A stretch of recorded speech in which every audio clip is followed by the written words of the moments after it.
Mesto Sabinov má možnosť získať 1,2 milióna eur od Východoslovenskej vodárenskej spoločnosti. Tieto peniaze by mesto mohlo použiť na zlepšenie života občanov. Neúspešný kandidát na primátora, poslanec Marek Hrabčák sa však spojil s dezolátmi z Národnej koalície a snaží sa mesto o tento príjem pripraviť.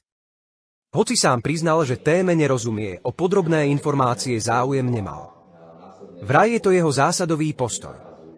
Zákon o obecnom zriadení, podľa ktorého by sa mal ako poslanec riadiť, mu pritom jednoznačne ukladá. Zákon číslo 369/1990 zbierky, paragraf 25, povinnosti a oprávnenia poslancov. Poslanec je povinný najmä prehlbovať si vedomosti potrebné na výkon funkcie poslanca a poslanec je oprávnený najmä požadovať informácie a vysvetlenia od fyzických a právnických osôb, ktoré vykonávajú v obci podnikateľskú činnosť vo veciach týkajúcich sa dôsledkov ich podnikania v obci. Pán poslanec Hrabčák na rokovaní obecného zastupiteľstva sám priznal, že téme nerozumie.